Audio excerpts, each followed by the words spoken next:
So I'm really happy to be here to speak to Sumana Ramanan about her new book.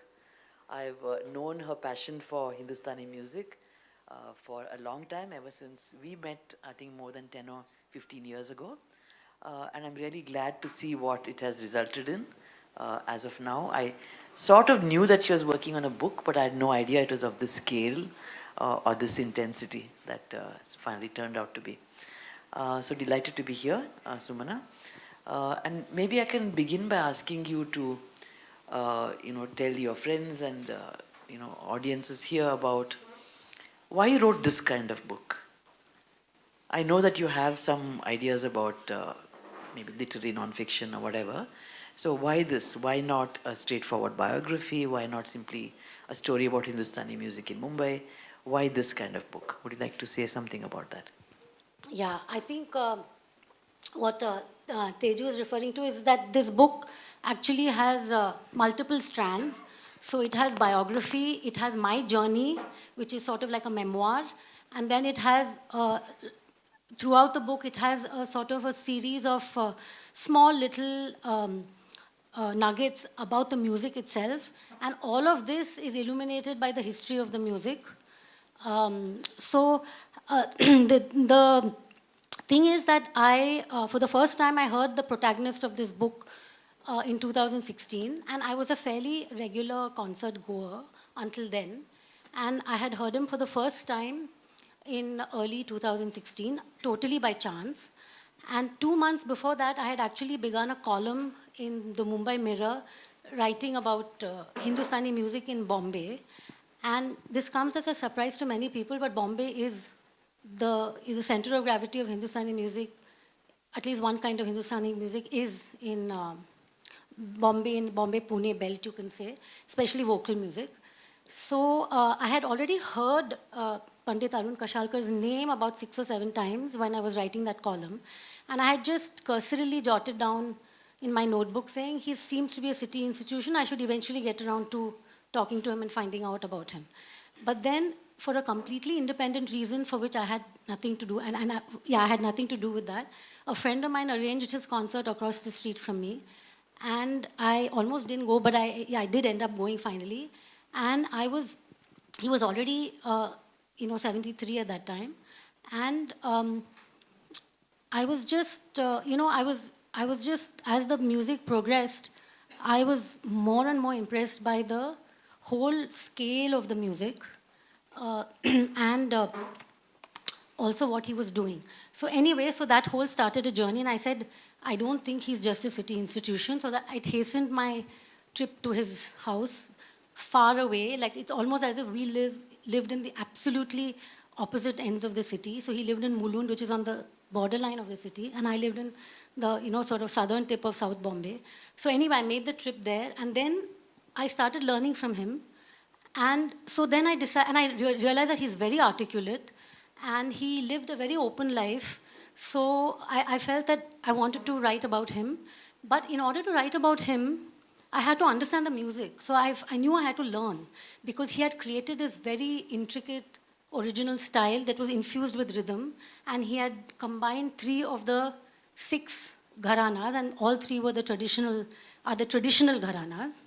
And I've explained how these gharanas evolved, and the 3 were traditional, 3 were heterodox.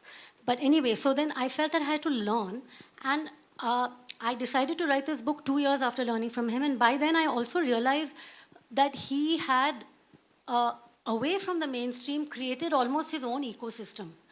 And so there were a lot of mysteries for me. Who is this man? How did he create this music? Why have I not heard him before? What is it about the mainstream that had marginalized him? And so for that, I had to learn the music. And then I also realized, like I said earlier, that he had created a whole ecosystem. So he had taught hundreds of people, and about a dozen sang very well, and and he had composed like more than 200 compositions, and he had done 2 solid work of research on music. And he had nurtured a whole bunch of listeners. He used to sing in his home. So there was an alternative circuit of music that was completely hidden from the mainstream. And he wasn't the only one, though I would say after being in this community for 9 years, he's probably one of the most accomplished and charismatic figures in that fringe culture. But there were very good musicians also who were hidden. So that. If I may interrupt, Sumana, because I wanted you to really come back on this genre question. Okay. You've been talking about what the book contains, but I'd like to also ask you, I think I wrote to you saying, I loved reading the book, it feels like 4 books in one. And I say that this is a biography of the secret master. It's a memoir of your own life in music. It's a primer for those wanting to know about Hindustani music, what are the formal elements, and it's a socio-economic history of musical patronage. So I would like to know why you decided to combine all these aspects into one book. Each one of them could have been a book, right? Yeah, but so I think they're all deeply interconnected, because to write the biography, I think his life didn't take place in a social vacuum. So it was what was happening in Maharashtra at that time. And he comes from a very small town in eastern Maharashtra, which now is what we call the farmer suicide belt. And it was far away from the so-called cultural hotbeds of Kolhapur and western Maharashtra. So I also wanted to know what was the musical culture of Maharashtra. And that allowed this musician to grow up in this very small town and then become so accomplished. And then that set off a journey of trying to chart what was the musical and historical milieu at each stage of his life. And that led to, weaving in the socio-political, whatever, socio-aesthetic history of music in his life stages. And I had to understand the music to explain what was special about his music to the lay reader, and this is aimed at the lay reader. I wanted to slowly, right from the beginning, explain, in very small doses, basic concepts. So by the time you get to the stage of his biography where I'm actually saying what his original contribution is, lay readers will have some idea of the significance of those contributions. Would you like to tell us something more about how you went about doing your research? One, of course, is by learning from the master and by maybe observing and talking to the other people around you. But you're an accomplished journalist. And I can also see the hard-nosed journalist at work trying to, very obsessively push forward certain questions for which you need to have the answers.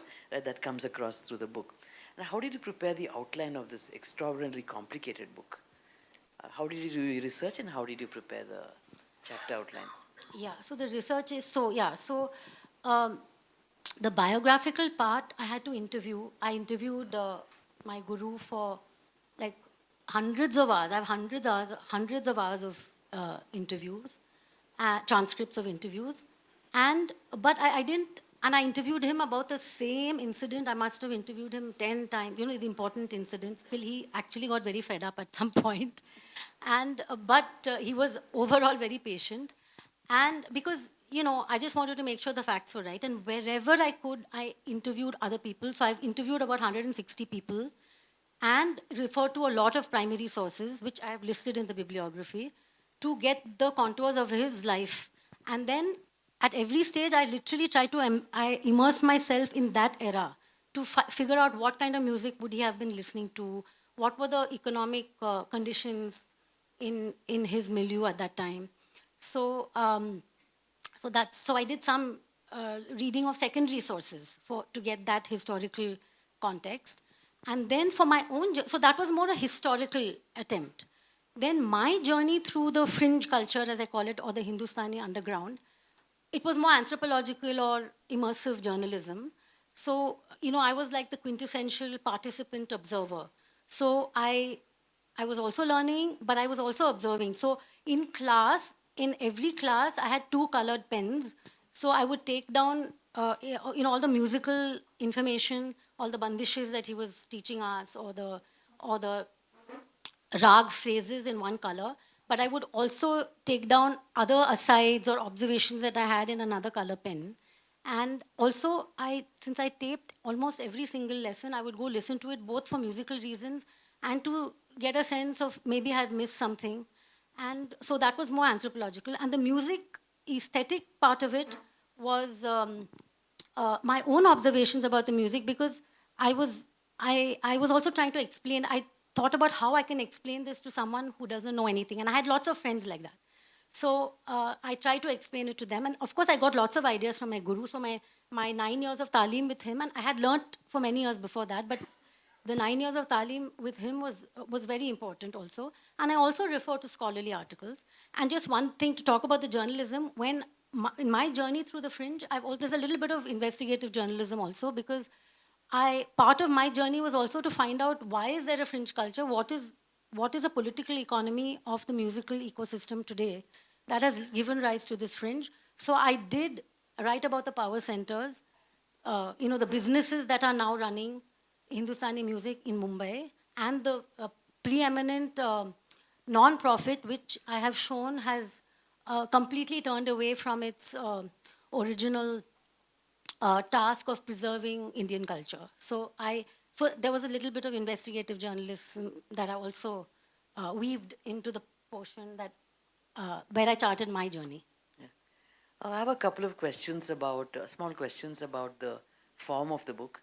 One is that it really felt like listening to a Vilamit Khayal, because it just kept coming. It's a really long book and very absorbing, but also felt extremely long and very slow. And it also felt that there was no natural point at which you could stop the narrative. So I was just very curious as to how you made that decision as to when to stop. Yeah.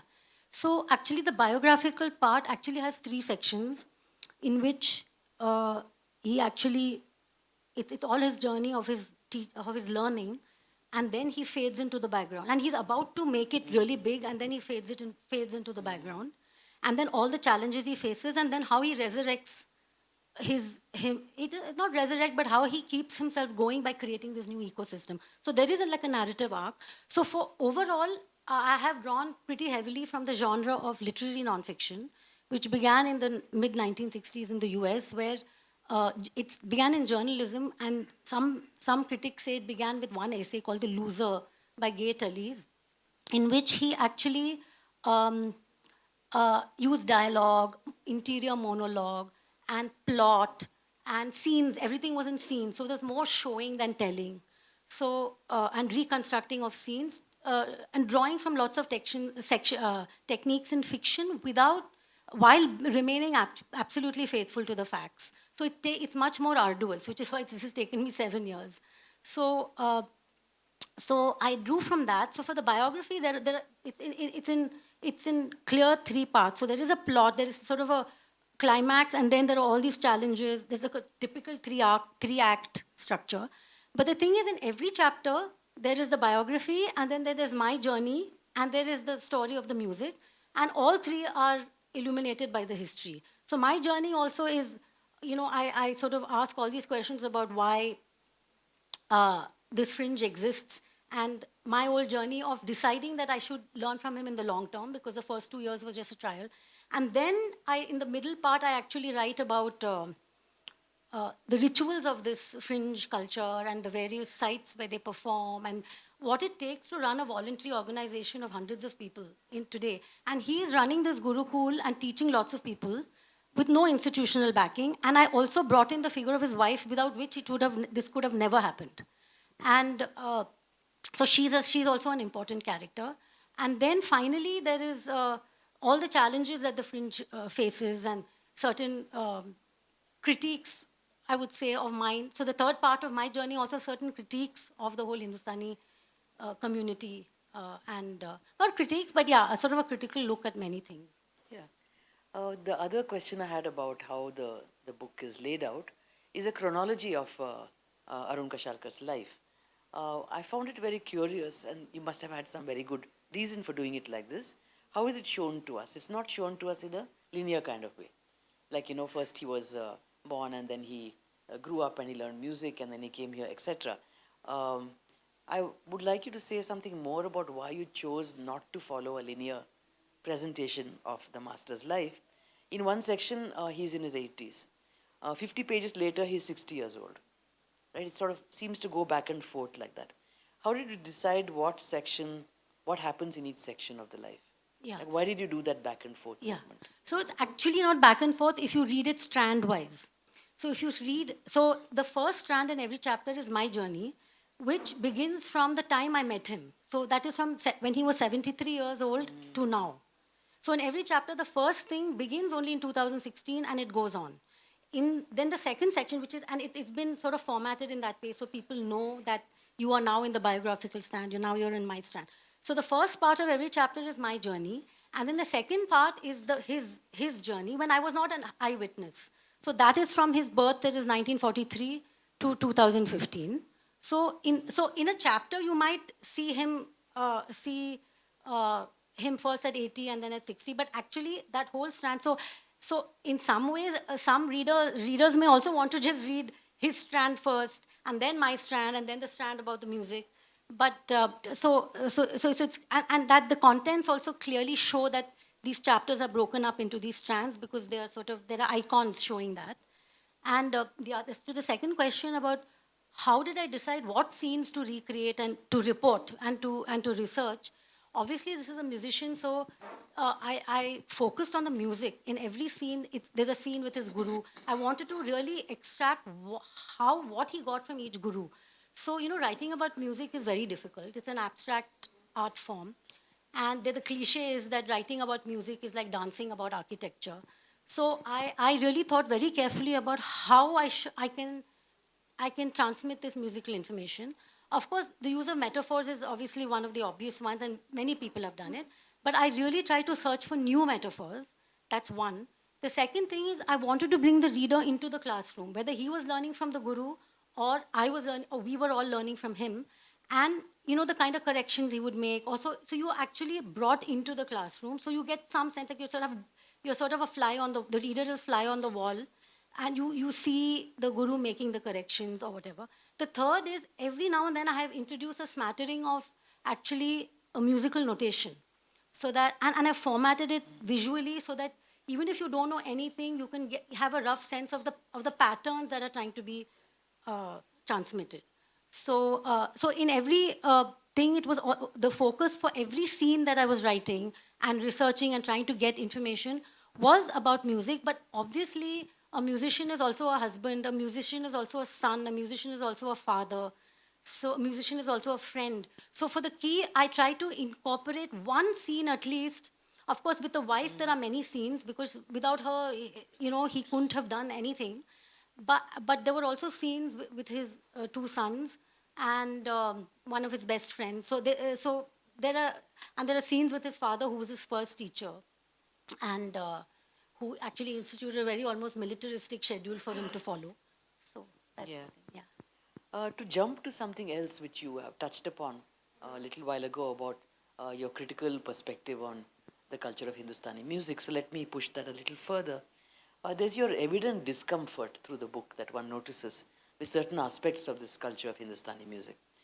You mentioned questions of religion and caste. You have an interesting section on the Muslim masters of khayal.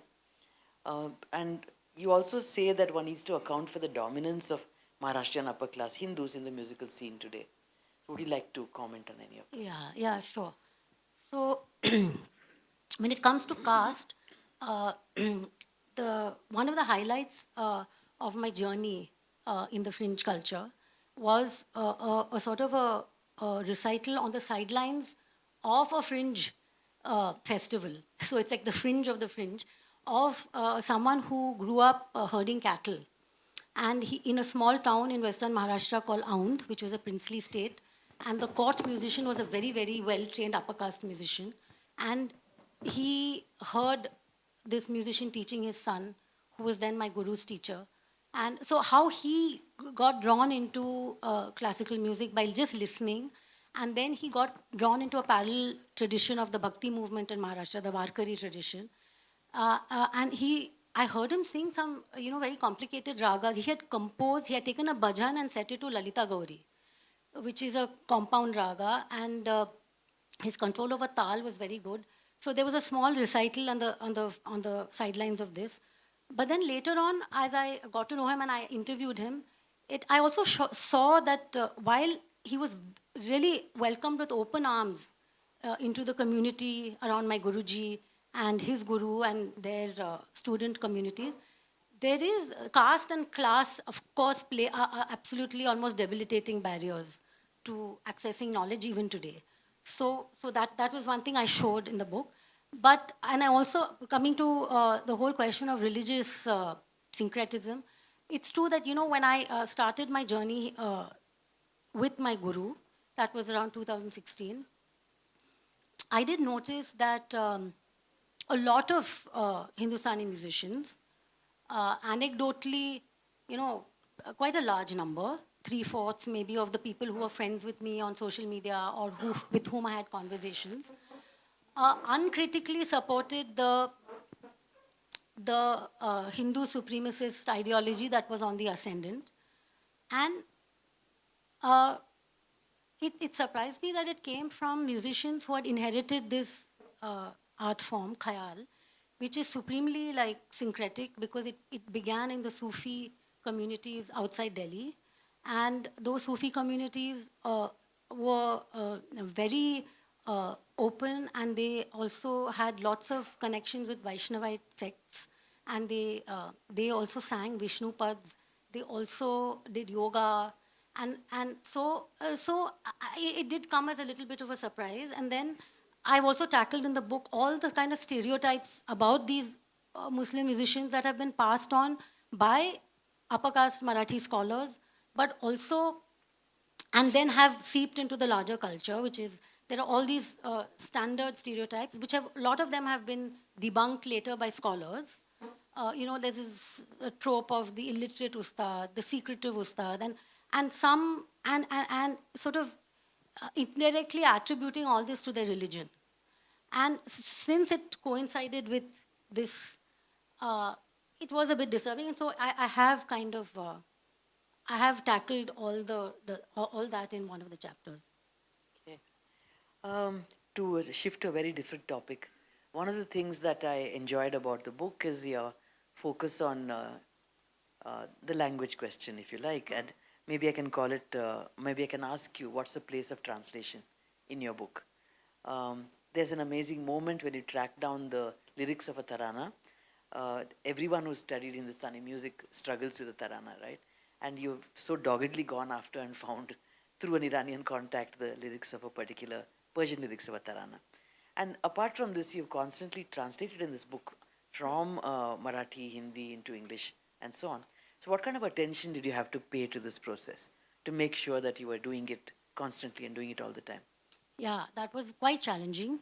So the Marathi translation that I had to do was usually sometimes, see, Guruji did in class, he spoke mostly in Marathi and I could understand most of it, but he had a lot of literary allusions and he's also a poet. So I would just quickly take down what he said and then later ask him exactly what it meant. But the main person who helped me with all the Marathi translations, whether it was what Guruji was saying or whether what people wrote about Guruji for his 75th birthday in a magazine we brought out, or the titles of Marathi songs, and one poem is Mukul Kulkarni, my very illustrious Guru Bandhu. I think he's here somewhere. Is he here? Anyway, he's he who will be singing after this. He was always there to help me translate. So he would often do the first cut, and then I would, sort of embellish it, or I would rewrite it a little bit. Then he would approve, and so we had back and forth. So for Marathi, I had him. And Guruji wrote poetry, so there are 3 poems. He translated one, and Jerry Pinto very kindly offered to translate 2 of them. The bridge bhasha was a little more difficult because often what was sung in class, I was very keen that we sing something that is grammatically correct and that made sense. I was not looking for authenticity, meaning I understood that over time, because this is an oral tradition, the meanings can change. But I always wanted to make sure that what I was singing was right, linguistically correct. So I would always ask Guruji, and he was very patient with me because he could have easily said, first get control of the music and then worry about this. Because in khayal, the main your labor is in, learning the rag and getting control of the tal and getting control of the gaiki, which is your guru style. So, but then for bridge bhasha, I scoured dictionaries. And then I also had, there was one, also another Guru Bandhu of mine who's from Agra and who speaks Brij Bhasha. So I occasionally consulted him. And then I had a good friend who's a Thumri singer who really understood the UP dialects. So I would keep doing that. And this Persian thing, I actually, like I said, I tracked. And a lot of, and a lot of Marathi singers have a reputation of not, being cavalier with the Brij Bhasha lyrics. So so I sort of use all Yeah. these resources. I was also very curious, and this is, of course, not just the, the secret master in your story, but also many other people who compose, who do new compositions. Right? Even if they're Marathi speakers, the compositions are in Brij Bhasha. Yeah. So many of the master's compositions were in Brij Bhasha, right? Right, Not right. in Marathi. No, So no. the greatest struggle was with Brij Bhasha and not with Marathi. Yeah, In it your was book. it is to translate the Brij Bhasha. But yeah, but he grew up in Nagpur, so his Hindi was very good. So he was able to obviously tell me the translations of his compositions. But there, I refer to many other compositions for which there was no. So I mean, they were all sort of conflicting things. But anyway, I sort of arrived at. I did some myself. Some I got help from others. So You mentioned somewhere in the book that khayal is your refuge. It's a very strong statement and it stayed with me. And I asked myself, refuge from what? And clearly it was your refuge from the horrors that the world is unleashing upon us today. This topic comes up again and again. So say what it means to have that refuge of khayal and whether it helps you to deal with the genocidal world around us. And how does it help actually? yeah. So again, the time that I started learning from my guru, I sensed a certain distinct dystopic turn in what was happening in the world, whether it was the climate crisis, whether it was the increased threat of nuclear war, or the rise of neo-fascism and authoritarianism and ethno-majoritarianism all over the world, and the decline of public life in India, the quality of public life, discourse, and also in the media. I felt, I mean, I was a journalist and I did feel a certain um, despair about the way independent media was being muzzled, etc. So, at the same time, so in some sense, uh, I felt this was a way to just forget about it instead of constantly being plugged in. I mean, I was learning, but this was a very intense uh, phase of learning in which I had to really immerse myself because there were professionals in the class, and it was very intense. There were master classes of 2 hours, 3 times a week. So, in order to keep your head barely above water, you had to do a lot of work. So, I felt maybe I should take just unplug from all this for some time, and it really helped me calm down. So, every once in a while, I would say, am I being escapist? And that question still dogs me. But because this requires so much to make even little bit of progress requires so much engagement and immersion, and it's very beautiful, and it does give you some sanity and a sense of peace, and you kind of feel that, you know if everyone could experience this, like this human warmth, the way the class was held and we were all together, good music and human warmth, I mean, maybe the world would be a better place. So So I think I'll ask one last question and then maybe we can open up the, the audience. A question that troubles the entire book, and I'm sure the audience today will have the same question, is why did Arun Kashalkar remain a fakir? Yeah, why, in spite of all his accomplishments and his huge influence on students, has he remained relatively unknown? I know this is the main point of the book, but not everyone here has read it. So it would be nice if you were to give us yeah. a very short summary Sure. of why this happened. And also wondered whether other vocalists of his generation shared his fate, or was he unique in this? So, like I said, there was a whole underground culture. So he was part of a uh, larger community, and I wouldn't say they were very self-consciously constituted as the fringe, which is what the original fringe movement in the West was. But they were default. I call them like the default fringe, and also they had a lot of. They were also connected through these parallel festivals, Baithaks, Guru Purnima festivals were very important, where very good music was performed. So, yeah, so there were other musicians. The other thing is that, see, there's a confluence of factors that account for his marginalization. One important factor is the evolution of the political economy of the Hindustani ecosystem in Western India, which is where the center of gravity is. So we are now in the roughly the fourth stage of patronage or the fourth kind of ecosystem. So the first stage was royal courts. The second were princely states and non-profit groups, which was started by citizens after the democratizing movement of V.D. Paluskar and V.N. Bhatkande. There were these two musicologists come musicians who, tried to spread the music through to various means. Of course, the verdict on how successful they were at creating performers is still not known. I mean, most people say they weren't good at, actually they didn't end up, they weren't very good at of generating performers, but they did through their efforts of starting schools and making books about music from what was an oral tradition. They did create a very large swathe of listeners. So that was the second phase. The third phase was when there was heavy state patronage during independence, because the bourgeois nationalist movement that was there placed a lot of importance on classical music, and classical music was a very central part of that movement. And so there was AIR, there was Sangeet Natak Academy, and so there was that, and the non-profit circles and citizen initiatives continued. But in the 90s, after we institute all these reforms, there was a rise of businesses, while AIR also declined. So today it's a fourth stage where it is almost for-profit businesses that are determining what listeners hear. And when listeners and the marketers who are sponsoring these concerts are hearing less and less of the music and don't know as much.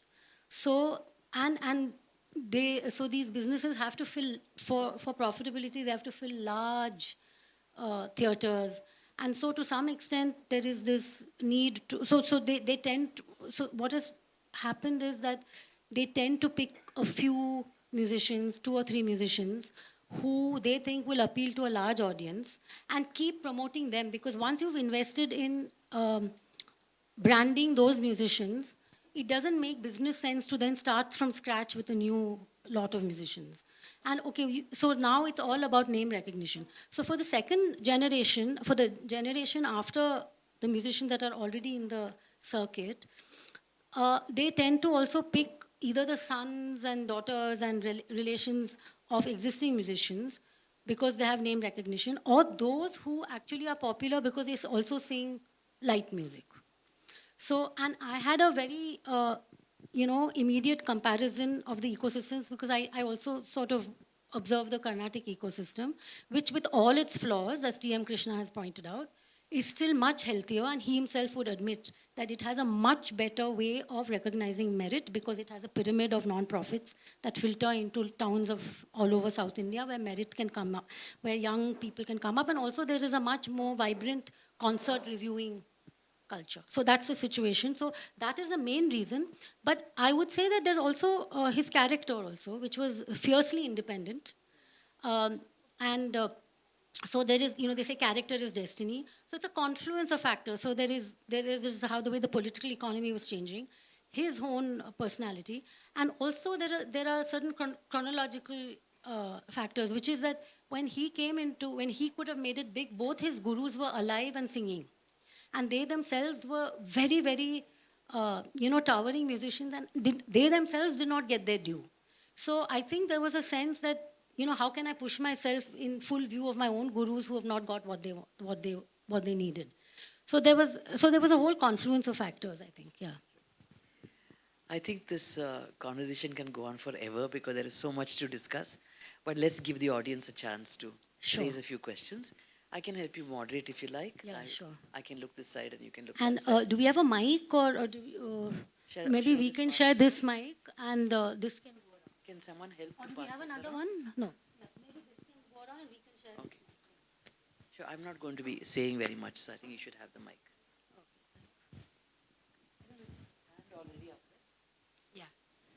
Can you compare his progression, Arun Kashalkar's progression, as compared to Ullas Kashalkar? Or have you done so in your book? Yeah, of course I have. But of course, see, the thing is, my focus is very much on the elder brother because he's the hidden one. And from, so yes, again, there is the age difference. So when Ullas Kashalkar came into the limelight, though he learned from only one of those gurus, and that guru soon passed away. And also, it was Arun Kashalkar who first came to Bombay and discovered these gurus. And then he had to earn to support his brothers. So, and Ullas Kashalkar is the last one of the six. So, in some sense, the path was already forged. But he was, of course, I mean, he was also extremely talented. So there's this thing that the father taught all six brothers, but the ones that brought home all the prizes were Arun Kashalkar and Ullas Kashalkar. So there's a structural thing. And also it's a question of personality also. I think, I think Arun Kashalkar was a more transparent individual. Thanks. Okay, sorry. Should I ask one and then? Yeah. I was very happy to hear that a lot in the book is for the lay person because I'm a total lay person in terms of Hindustani classical music. So I was just wondering, in terms of suggestion for somebody who's totally, new to this subject, like, do you recommend that maybe we should read it differently, like because you talked about those three sections, like does it make sense to choose a section and then consistently read that section, or do you recommend reading it in flow? Like what's your recommendation? I think reading it in flow could be good, but then there is that whole section of the aesthetics. You can keep coming back to those sections if you need to. I think the explanations about music that end every chapter, you can sort of come back to those. And those chapters actually end with a quote from Arun Kashalkar. And I just wanted to read one just to give you the flavor, So there's one where,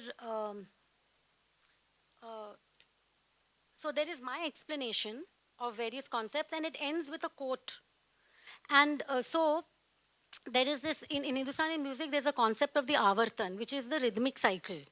And every musician has to start, and then they have to recognize when the cycle is ending, and then it's a very important thing. So he to sort of make an analogy to that, and so a lot of your training is in trying to get that sense of how long that avartan lasts, and and being aware while you're improvising. So it's it's so that you sort of internalize that time, the passing of that time. So at the end of one chapter, he says, when we begin a train journey to a known destination, we might become engrossed in reading a book, talking to a companion, listening to music, or daydreaming. A little before the train is due to arrive at our destination, we automatically become alert and get off at the right station. All the while, our subconscious has indeed been keeping track of the passing stations. So it's just to kind of show how students over time imbibe that sense of passing of the time, because that's very crucial, as you will see in Mukul's recital. Should I? Yeah. Thank you, Sumana, for that really fascinating description, what's there in the book, and totally fascinating. So my question, I mean, since you raised some of these things, is about how the classical, Hindustani music intersects with broader social reality. Either through the bandishes which are composed by the masters, or maybe by the way it diffuses into the larger music ecosystem. What are your reflections or thoughts on that? Maybe there's some of it in the book. So So about the subject of the compositions, see, initially it was forged. Khayal was forged in the Sufi communities in the late 16th century, because the concept of raag and tal are very ancient, but the specific what was forged in the 16th century was the Durut Bandish. So there are a lot of Sufi themes, and the khayal that was forged was a kind of a mixture of a love song that was probably the work of Hussain Shah Sharki, who was a ruler earlier, and the Sufi themes. So you will see love songs. You will also see Krishna-themed songs. And so the subject matter has more or less remained the same, but there is a passage here where I've actually spoken about young musicians who are trying to introduce newer subjects to to khayal. Uh, I mean, most khayal singers would say that the lyrics are just a medium for the for the music, because the bulk of your efforts is all about getting control, becoming fluent in very many rags, getting control of tal, getting control of various improvisational tools. But there are some musicians who are trying to introduce, because subliminally, even if those who are seasoned concert goers are focusing on the rag and the rhythmic play and the improvisation, sort of subconsciously and subliminally, the words of the composition do create an atmosphere. So there are some young musicians who are consciously, so in fact, the parents of one is here. He is Achintya Prahlad. He's actually composed a song with a transgender subject. There are others who are talking about consumerism. I don't know how far it will be accepted, but I think it's very good, because they feel that if this music is to live, you have to appeal to many young voters. I don't know if that's what, I mean, in terms of the words of the composition, that's the, but it's a minority movement that's doing this. Uh, Congratulations. It's one of the most beautiful books that I've read. So to answer the lady there, I think reading it in flow worked very well for me. So my question is regarding the pedagogy. You know, as I ended the book, it's almost melancholic that this kind of music, this kind of artist is in the fringe. It really should be in the mainstream. So is there any way, I mean, you've done your research and it's your interpretation of what he stood for, what the Kashalkar Gharana is there. Are there any pedagogical studies? Are the students thinking of putting it out together? Because then that's a way of making it mainstream. So Yeah. it's really regarding the pedagogy. I mean, it is absolutely stunning. I must say again, before I end, it's a beautiful book. Thank you so much. Yeah, so the pedagogy also I found very special, because I was used to just doing one-on-one lessons and copying the teacher. But in this, there were like the classroom was in flux. Like you don't know who was going to be there. You don't know the number of people who were going to be there on any given day. My guru could take up any rag, and on one day he took up one composition in one tal.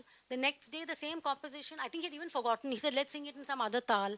So he was really aiming at students getting a very high level of abstraction and control of lay, and of being able to quickly pick up the physiognomy of the rag and quickly at least try. So I just wanted to read a little passage about his whole approach to music. So he said, for every rag, Guruji sang the slow composition and expected students to reproduce it as best they could. The composition became the medium through which students absorbed rag, tal, sur or pitch, laya or rhythm, and his gaiki or style all at once. As he and the advanced students sang the composition over and over again, others gradually picked it up. Now and then he corrected students' pitches, sang the rag's key phrases, helped some of us with the tal, told us how to use laya to enhance our expression, and suggested how we should practice in order to improve on each front, tailoring his advice to each one's level. So each student would get a turn, and in between he would sing, as though he's in a concert. I mean, there would be no compromise when he was singing. Then he says, there's a quote, I don't believe in starting students off by making them recite Sare Gama and practicing alankars for months on end. This is the equivalent of the Sarili Varsha, Janta Varsha of Carnatic music, referring to scales and related drills. This is not the most efficient or enjoyable way to learn. Students must, of course, later practice several patterns, but the trick is to create a context for them. Music is like human language. You learn to speak a language by speaking, not merely by learning the grammar and vocabulary. Children may copy adults around them, but they also come up with their own sentences because they have an urge to communicate. They may need to be corrected here and there, but over time they begin speaking fluently. Singing is no different. So I think the linchpin of his approach is that music is like a language. Each rag is like a language. Well, music is a meta language. Each rag is like a language, and you have to. So by acculturation, by hanging around, by listening to everybody, you slowly make it your mother tongue. I would like to ask. Yeah, because I would like to ask. yeah. I would like to ask two small questions. Sure. In terms of princely patronage and parampara, how would you categorize the influences on the secret master?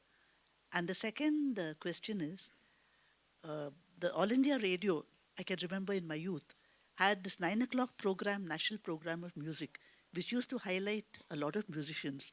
For example, Mallikarjun Mansoor in Dharwad, a small place, I came to know was well known to the station director of All India Radio in Dharwad. And that is how he became a known name. Whether any such help was ever available through the national program of music to Arun Kashalkar. These are my two questions. In fact, your aunt Usha had suggested that I should come and hear your Oh, thank you so much. book. That's why I came. I will be reading your book later. Yeah, thank you so much.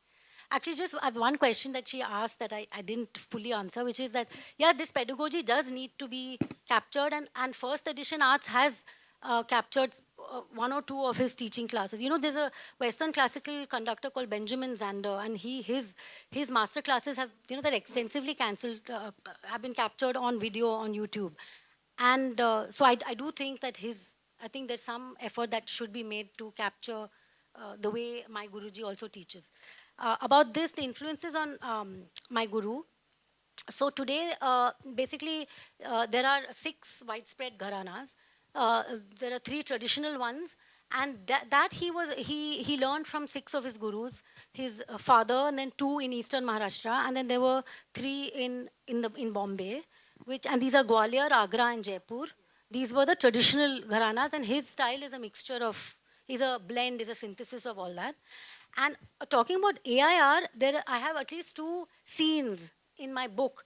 How in the small town called Pandharkauda in Yavatmal district, how the 6 Kashalkar brothers, of course, and their father and the whole family used to sit around.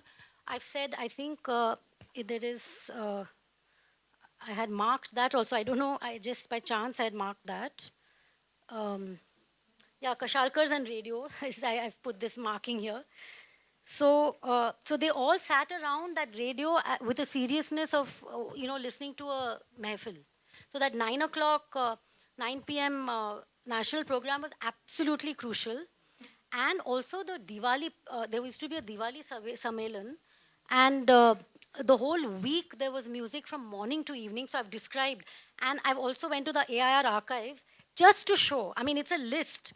So it's kind of a break in the action of the story. But I really felt it was important to show the range of gharanas, the sheer number of people that were showcased over 1 week, every day from morning to evening. So the entire Kashalkar household in Pandharkauda, in the small village, in town, would be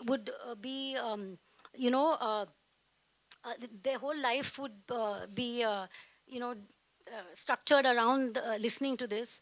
So they would wake up in time for this. They would be allowed to stay up late. So there's a whole list of all these. I think I even give the numbers. I say, how many khayal singers were.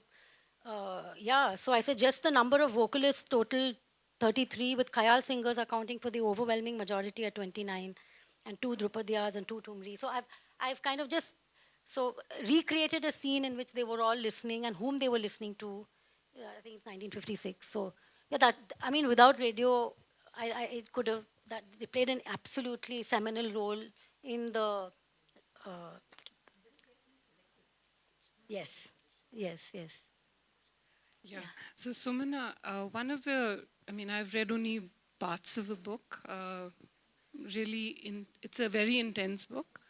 One of the things that comes across, which I felt was very important in broader context outside of music, was this attention to scholarship and creativity, which is not always in the public eye.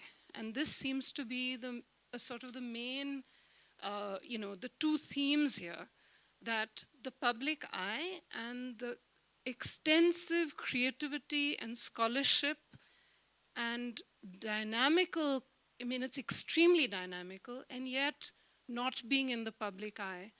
And although they seem conflicting, they also seems like this was a space that was needed.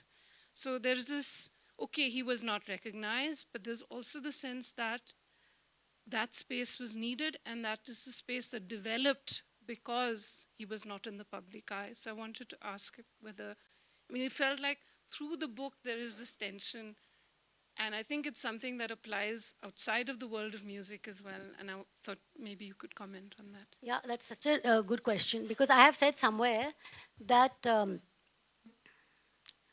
secret masters like him actually nourish the roots of the art form in a way that very busy performers cannot do. But you're also right, and Ram Guha is here, and he was one of my most astute early readers, and he made this comment to me privately that, your book is about this musician, it's about this, it's about his music, it's about his milieu, you've woven in the history and the aesthetics, but your book is also a tribute to Maharashtra's older but threatened tradition of austere and inner focused cultural achievement, which was so insightful because that was one of the things I'd always admired as an outsider, insider in Maharashtra, where I grew up. And also, that's what amazed me about my guru, that he wasn't bothered. Like, he was focusing on his music fully. And in a sense, I also realized over time, you're right, that if he had been he wouldn't have taken those risks with his music. He may not have had the mental space to actually do what he did. But I don't want to romanticize it, And and then I had this book launch in Delhi, and Mrinal Pandey, and I've been quoting this Ram Guha's thing everywhere I go, because it was something that moved me to write the book almost. And Mrinal Pandey said, yes, but these upper caste Maharashtrians, they're aesthetes, and art is their secret extravagance. So it really, I think that's, but I don't want to romanticize it, because it has been very difficult. It took a physical toll on my Guruji and also the people around him, especially his wife. So it's not easy. It's not easy, and because there are no, and the reason it's such a struggle, and even for the next generations, even worse, because the contrast between their lifestyles and what people of equal educational levels have is even starker than it was in my Guruji's time. So you do need these spaces away from the so-called rat race, because those do foster a certain kind of risk-taking and creative risk-taking, and a fundamental look at the fundamentals of the art form in the way my Guruji did. That maybe if you're just in a performing circuit having to cater to keeping your audiences happy and to cater to the market, then that may limit your creativity. So that's a very, very astute observation. Just one question. Okay. It's 7:03, so maybe the last question. Yeah, I had one question. No, sorry. No, I just wanted to. Mention that if you look at the scenario, I mean the scene in the North Indian tradition versus what is happening in Maharashtra, say, the Hindustani classical music was dominated by many Muslim ustads like Fayaz Khan, Ghulam Ali Khan, Amir Khan. And Ghulam Ali Khan actually sang Hari Om Tat Sat, like what you were saying about the syncretic culture. So how come that ecosystem was so different from what you see in, say, Maharashtra or South? It's just the way the Indian economy has developed, and also the reason why I think the geographical center of gravity moved from the Delhi area to Maharashtra, and there are many reasons why upper caste Marathi musicians came to dominate khayal music. One reason is that after the 1859 rebellion,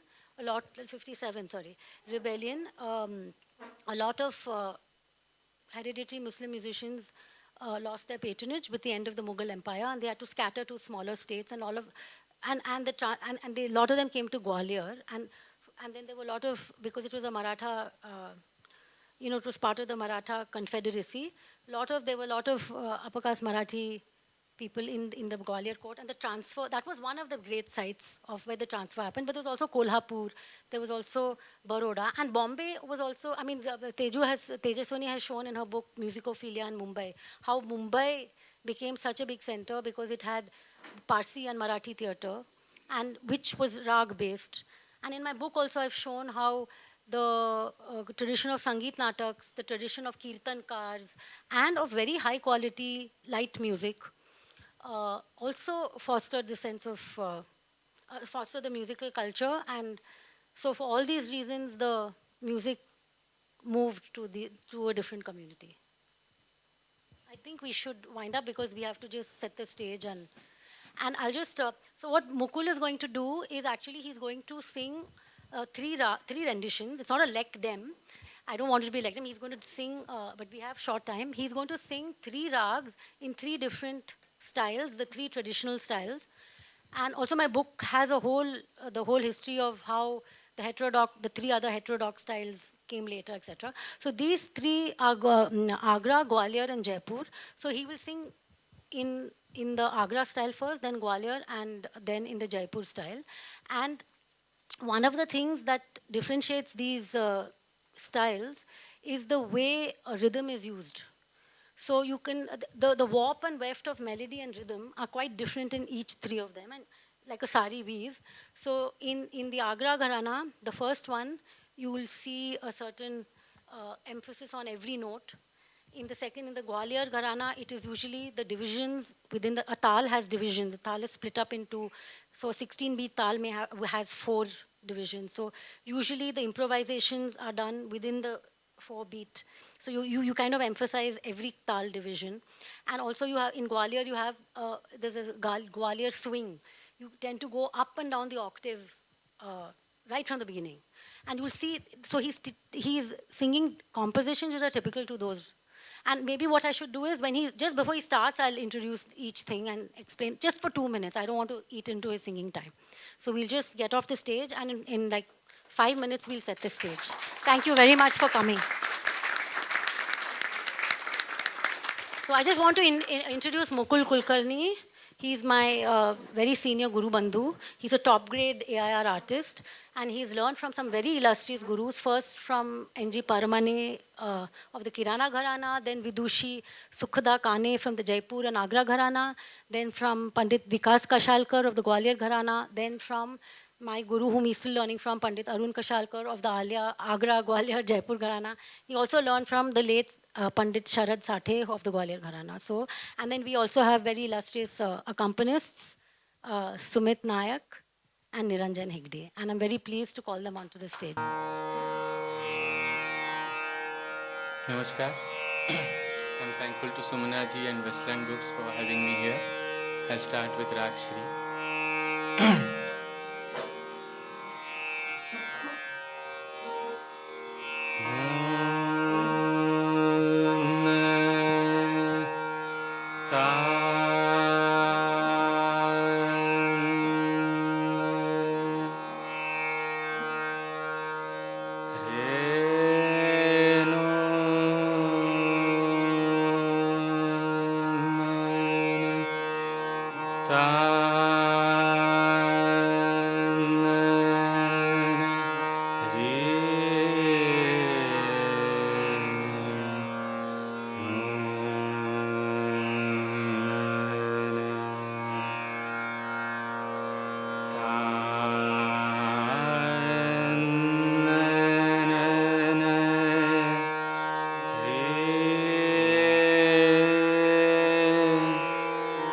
No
Jagat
जन के दुख दूर करो गरीब नवाज।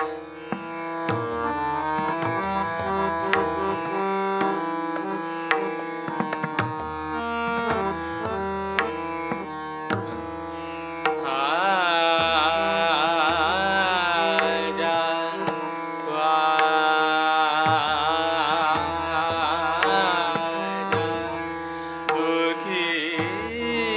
दुखियन के दुख दूर करो तुम गरीब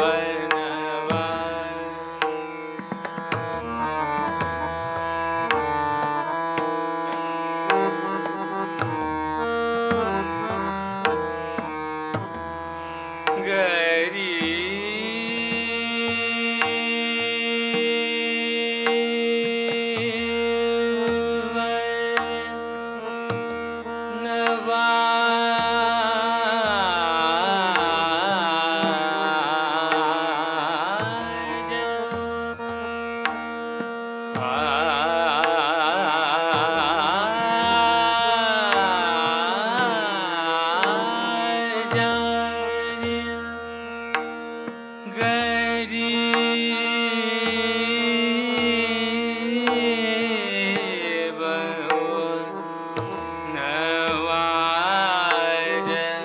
हो तुम ख्वाजा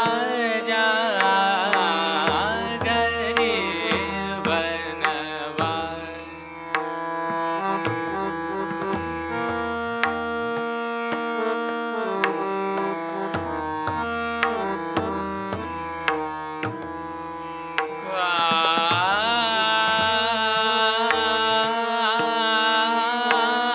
ख्वाजा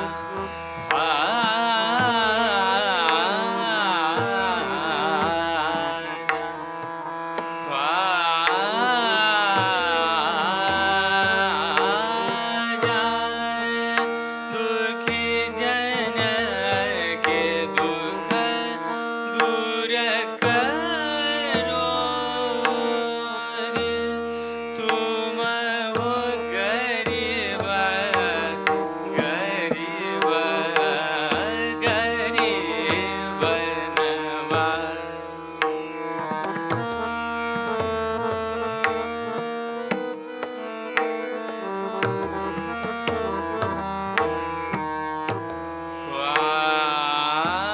ख्वाजा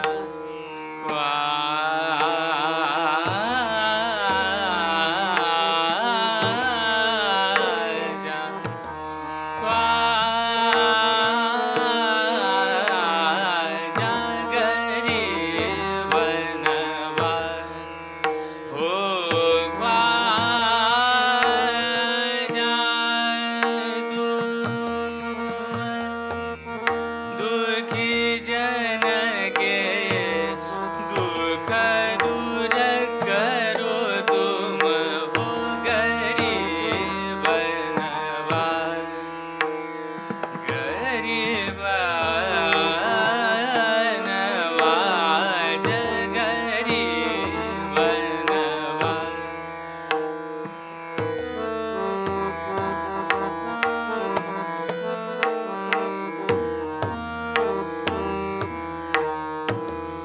हो तुम ख्वाजा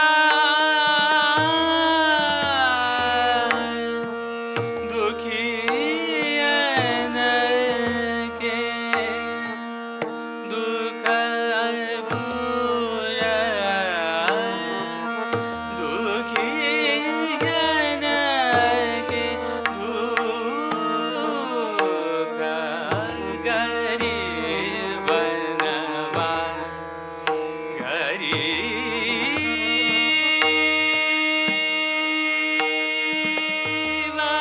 नवाज गरीब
करो तुम वो गरीब नवाज ख्वाजा गरीब नवाज वो ख्वाजा तुम गरीब नवाज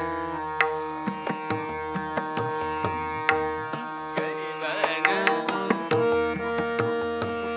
हो तुम ख्वाजा दुखी जन के दुख दूर करो तुम गरीब नवाज हो ख्वाजा गरीब नवाज हो तुम ख्वाजा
दास. मन लागा मन लागा तुम्ही सन मोरा मन लागा तुम्ही सन मोरा मन लागा तुम्ही सन मोरा मन लागा तुम्ही सन मोरा पियर बाबी कला जिगरा मन लागा तुम्ही सन मोरा मन लागा तुम्ही सन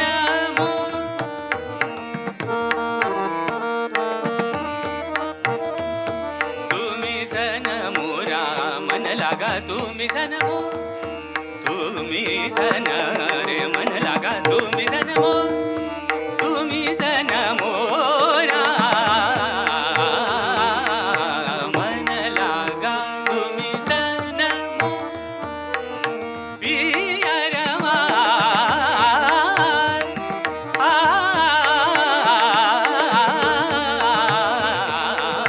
मन लागा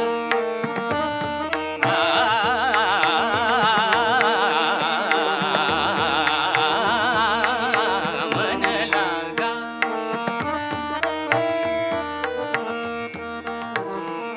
तुम्ही सन मोरा पियरवा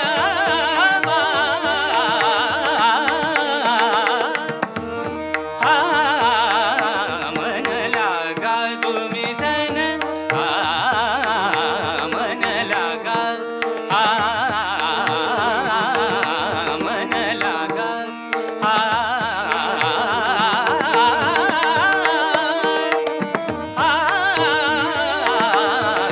लागा तुम्ही सन मोरा पियरवा तुम बिन बिकल जियरा मन लागा तुम्ही सन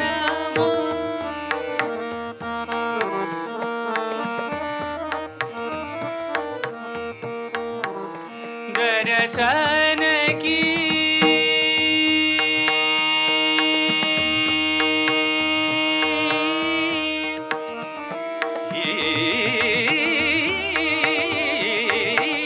दर्शन की दर्शन दर्शन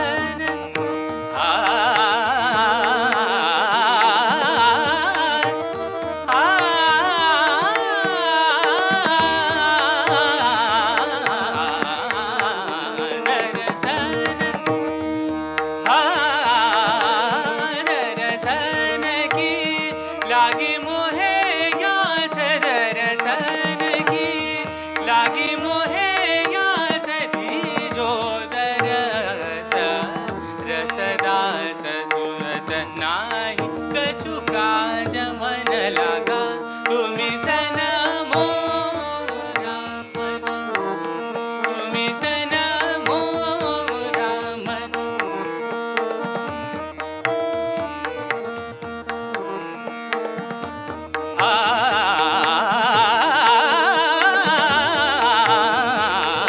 मन लागा तुम्ही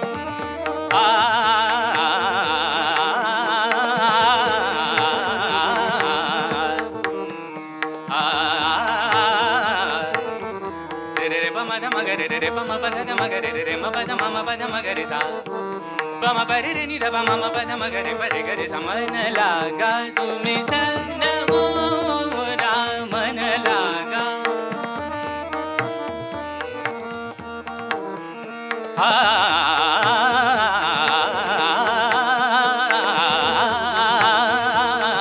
मन लागा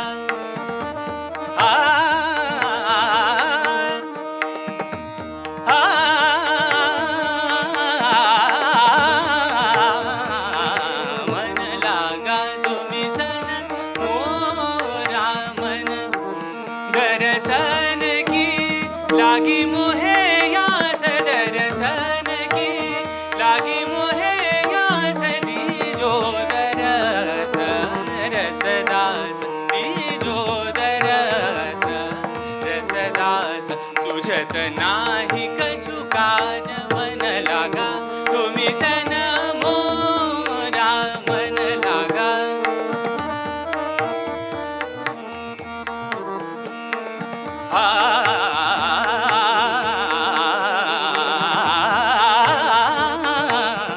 लागा तुम्ही लागा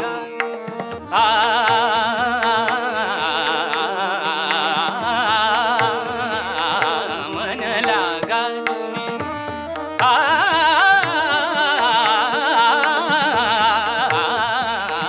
मन लागा तुम्ही सन मोरा पियरवा तुम्हा बिन विकल जियरा मन लागा तुम्ही सन मोरा तुम्ही सन मोरा तुम्ही सन मोरा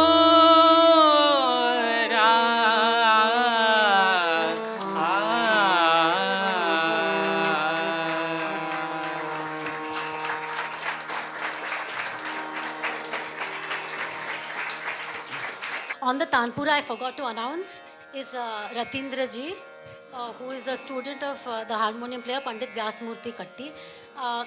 Mukul will now sing Hamir in the Gwalior style, and the composition is a very typical traditional Gwalior composition, and he will sing in Bandish in Ektal by my Guruji. Just a small announcement before people leave. Mukul is singing at Sabha on Tuesday from 7 to 9.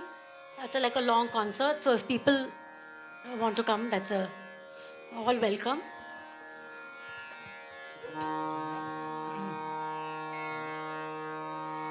Sorry, the tal is a 14-beat tal called Jhumra.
चंपा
लावोरी मालनिया चमेली बोले जाऊं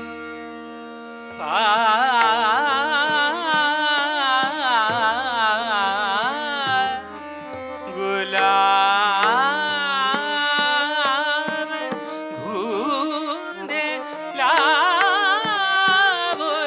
मालनिया हरवा डारूंगी गरबा चमेली बोले जाऊं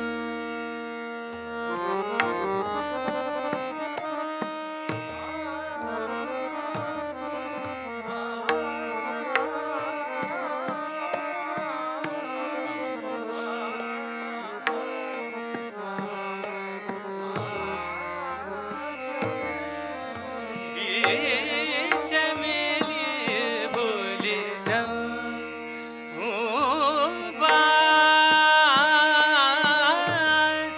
गुलाब गुंदला बोरी मालनिया हरवा चमेली बोले जाऊं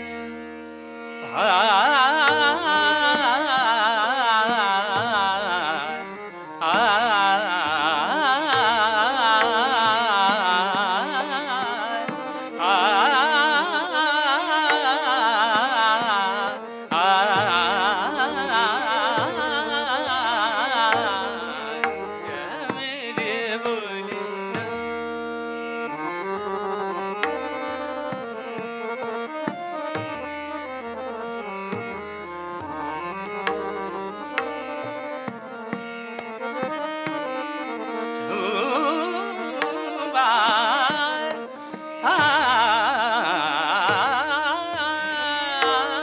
चमेली बोले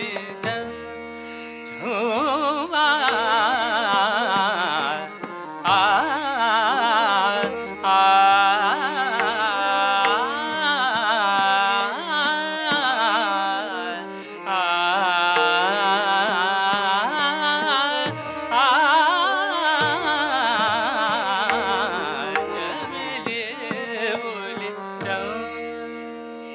हीरा मोतिया को सेरा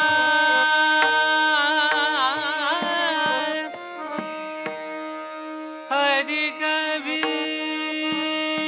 कबीरा हीरा मोती जन को सेरा हरि कबीरा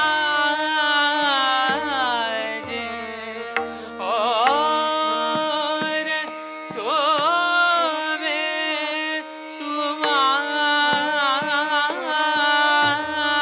सुवास चमेली बोले जाऊं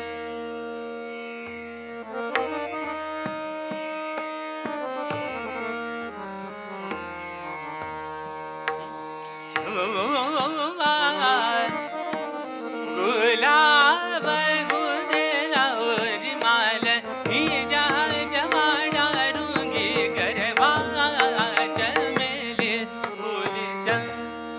भूले जबा चमेली गुलाब गुंदेला और मालनिया मालनिया हरवा डारूंगी गरबा चमेली चमेली चमेली बोले जाऊं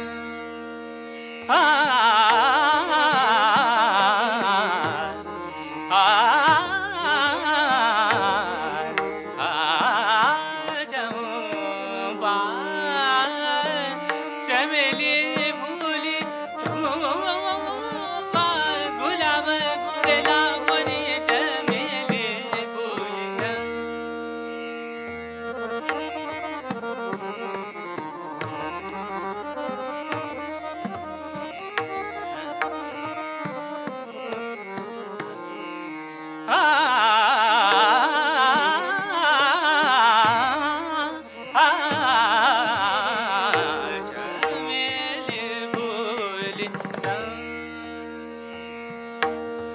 फूल चंपा गुलाब फूल चंपा चमेली गुलाब गुंदे लावोरी रे चमेली फूल चंपा चमेली गुलाब गुंदे लावोरी मालनिया हर डालूंगी गरबा चमेली फूल चंपा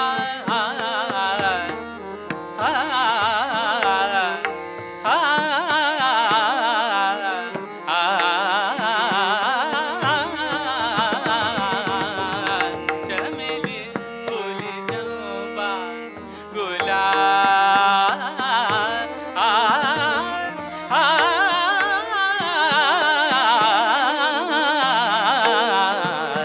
फूली चंपा गुलाब चमेली फूली चंपा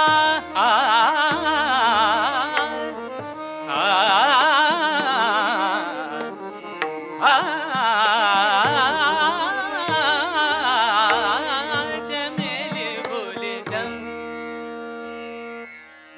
हो गुनियन सब मिल कर हो गुनियन सब मिल कर हो गुनियन सब मिल कर हो गुनियन सब मिल कर हो गुनियन सब मिल कर गाओ सुगम राग रूप गाओ सुगम राग रूप सुर संगत नीकी सोहत छाजत सुर रंग मधुर हो गुनियन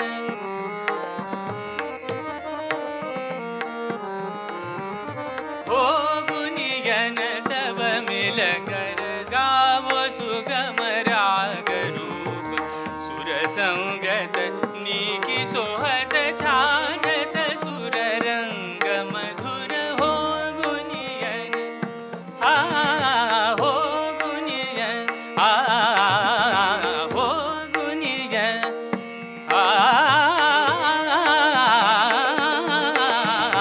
हो गुनियन सब मिल कर हो गुनियन को गुनी जाने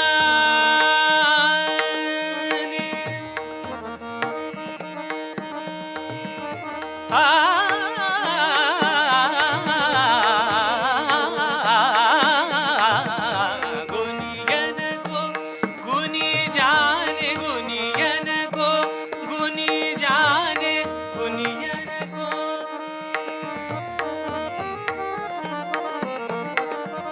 गुनियन को गुनी जाने गुनियन के गुण बखान गुनियन के गुण बखान सुरलय राग ताल सो जान मान रस दास हो गुनियन सब मिल कर हो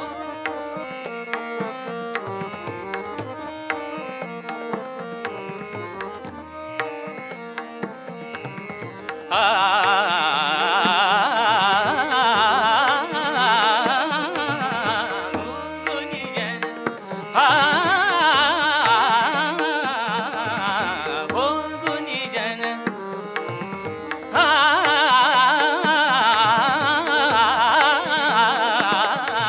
हो गुनियन हो गुनियन सब मिल कर गाओ सुगम राग रूप सुर संगत नीकी सोहत छाजत सुर रंग मधुर हो गुनियन हो गुनियन हो गुनियन सब मिल कर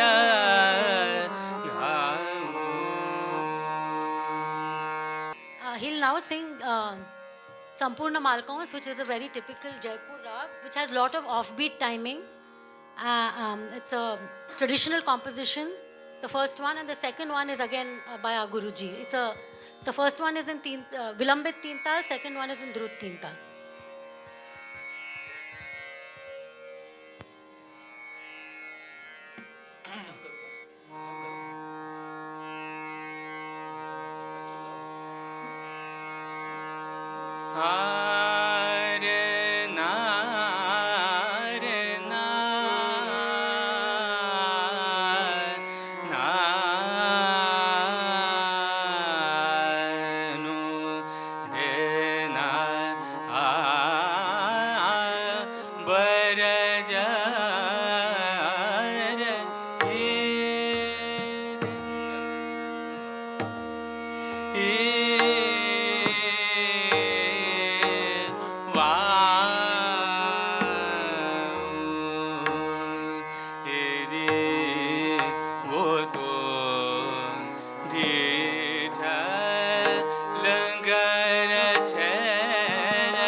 Raja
Thank you all for patiently listening to me. Thank you.